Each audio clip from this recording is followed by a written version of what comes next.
বাংলাদেশে যে হিন্দুদের উপর অত্যাচার হচ্ছে তার প্রতিবাদে আমরা এই আন্দোলনটা করছি।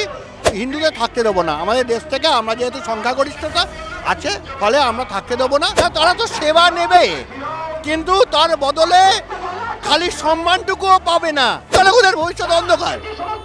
তারা যদি এখন এক কাটটা না হয় তাহলে বাঁচতে পারবে না। এর আগেও আমরা জানি যে আপনি খবরের শিরোনামে এসেছিলেন। আজকে যেখানে বঙ্গীয় হিন্দু তাদের তরফ থেকে যে মিছিল এখানে চালু হয়েছে সেই মিছিলে আপনি আজকে অংশগ্রহণ করেছেন। আপনার অংশগ্রহণের তাৎপর্য যদি আপনি বলতেন কি কারণ? আজকের আন্দোলনটার কারণটা কি?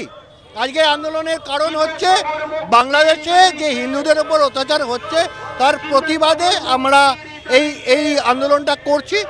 সাধারণ মানুষকে জাগানোর জন্য কাজটা করছি এবং যাতে ইউনিসকে আমরা বার্তা দিচ্ছি চিন্ময় প্রভুকে যাতে নিঃশর্তভাবে ছাড়া হয় তার জন্য এই আন্দোলন হচ্ছে।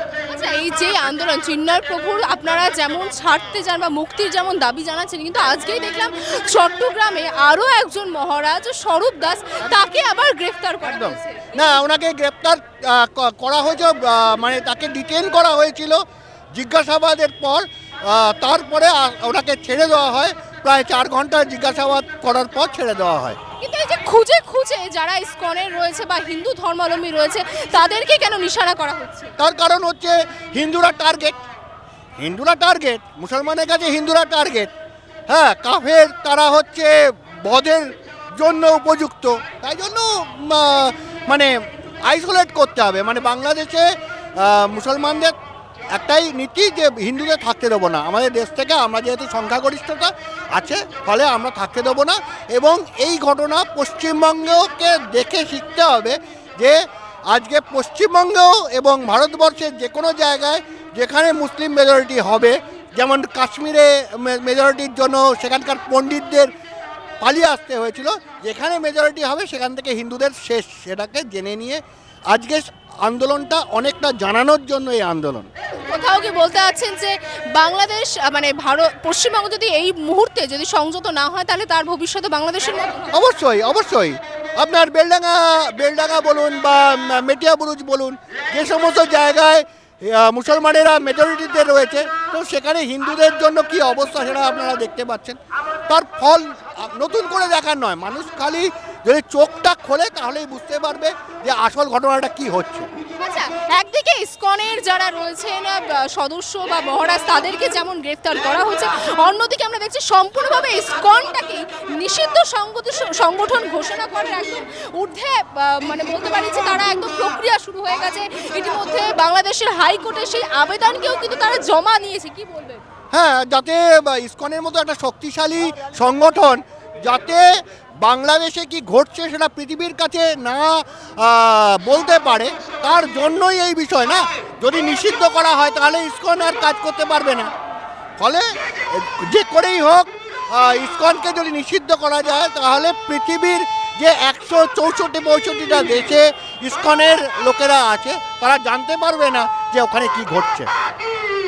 আমরা তো দেখেছিলাম এই ইসকনই বাংলাদেশে যখন বন্যা হয়েছিল তারা ত্রাণ পৌঁছে দিয়েছিল জাতি ধর্ম বর্ণ নির্বিশেষে প্রত্যেকটি ঘরে। আজকে সেই ইসকনকে নিষিদ্ধ করতে উঠে পড়ে লেগেছে। না, তারা তো সেবা নেবে কিন্তু তার বদলে খালি সম্মানটুকুও পাবে না।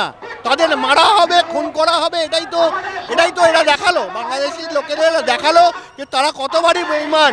যে যারা প্রসাদ বা ত্রাণ নিয়ে বন্যা থেকে বেঁচেছিল তারা আজকে বেঈমানি করে চারদিককার যে সমস্ত ইসকনের ভক্ত শিষ্যরা আছে তাদের হত্যা করার জন্য তৈরি হয়ে রয়েছে। এর থেকে বেঈমানি আর কিছু আছে? বাংলাদেশের সংখ্যালঘুদের ভবিষ্যৎ তাহলে কি এই মুহূর্তে? বাংলাদেশের সংখ্যালঘুদের এই মুহূর্তে তাহলে ভবিষ্যৎ কোথায় যে দাঁড়াচ্ছে? সংখ্যালঘুদের ভবিষ্যৎ অন্ধকার। তারা যদি এখন এক কাটটা না হয় তাহলে বাঁচতে পারবে না। কিন্তু তার সঙ্গে সঙ্গে চেষ্টা করতে হবে যাতে একটা তাড়াতাড়ি ইলেকশনও হয় এবং একটা গণতান্ত্রিক সরকার আসে। এই ঘটনাকে কেন্দ্র করেই শুভেন্দু অধিকারী তিনি মিছিল করেছেন। তিনি বলছেন যে এই অত্যাচার যদি বন্ধ না হয় তাহলে আমদানি রপ্তানি সহ ভিসা সম্পূর্ণভাবে বন্ধ করে দিতে হবে। অন্যদিকে তাদেরই বক্তব্য যে রাজ্যের শাসক দল কেন এই বিষয়ে কোনো বক্তব্য রাখছেন, আপনাদের কি বলবেন?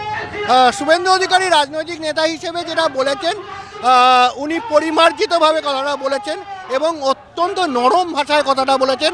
আমি যেই কথাটা বলবো সেটা আর একটু কড়া কথা বলবো, যে যদি দরকার পড়ে তাহলে গাড়ির ইঞ্জিন খুলে নাও, হাওয়া যে চাকা লরিগুলো যাচ্ছে তার চাকা খুলে দাও, চাকার হাওয়া খুলে দাও, ডিজেল পেট্রোল ফেলে দাও, আর বা অন্যান্য যে সমস্ত জিনিস নিয়ে যাচ্ছে সেগুলোকে ব্লকেট করে দাও, দরকার পড়লে রাস্তা কেটে দাও। এইভাবে না হলে বাংলাদেশকে শিক্ষা দেওয়া সম্ভব নয়। মানে আমার মনে হচ্ছে যে এখন শক্ত হওয়ার সময় এসছে, আর আবেদন নিবেদন করার কোনো জায়গা নেই, এখন বলপ্রয়োগ করে বিষয়টাকে করতে হবে। কিন্তু এই পদক্ষেপ নিলে পারে কি আদৌ কোনো সুরাহা হবে? অবশ্যই। $16 বিলিয়ন ভারতবর্ষ বাণিজ্য করে এর সঙ্গে, বাংলাদেশের সঙ্গে, তাহলে ভারতের যায় আসা $16 বিলিয়ন এটা। ভারতের অনেক মার্কেট ওপেন রয়েছে, ইচ্ছে করে ভারত অন্যান্য ইউরোপিয়ান দেশকে ইচ্ছে করলে অনেক এক্সপোর্ট বাড়াতে পারে, কিন্তু ভারত বাড়ায় না। তার অন্যতম কারণ হচ্ছে বাংলাদেশকে কম পয়সায় খাবার দাবার দিতে হয় বলে। দেবে না, আমাদের দরকার নেই বাংলাদেশের থেকে $650 মিলিয়ন ইম্পোর্ট করার জন্য। এই জিনিসটা অনেক অনেক জায়গায় ইলিশ মাছ না খেলেও মানুষ বেঁচে থাকে। আচ্ছা, একটা শেষ প্রশ্ন করবো, যে এত কিছু হয়ে যাওয়ার পরেও, এত ঘটনা সামনে আসার পরেও বাংলাদেশের তরফ থেকে বলা হচ্ছে ভারতে ভুলভাবে বাংলাদেশীয় ঘটনাকে প্রতিস্থাপন করা হচ্ছে। কীভাবে ভুলভাবে প্রতিস্থাপন করা হচ্ছে? সেখানে গণহত্যা হচ্ছে না, সেখানে পুলিশদের হত্যা করা হয়নি, কোনটার ছবি আসেনি, ভিডিও আসেনি, কারা ষড়যন্ত্র করেছে তারা বলেনি, যারা সমন্বয়কারী তারা বলেনি যে আমাদের এই বিষয়টা খালি কোটা আন্দোলন ছিল না, আমরা আমাদের মধ্যে একটা বৃহত্তর ষড়যন্ত্রের জন্য এই ঘটনা করেছি, এটা বলেনি, যারা স্বীকার করেনি, জনসমক্ষে স্বীকার করেছে। তারপরে আবার ভুল প্রেজেন্টেশনের কথাটা এলো কোত্থেকে? বাংলা হান্টের আরও খবর দেখতে নজর রাখুন। বাংলা খবর মানেই বাংলা হান্ট।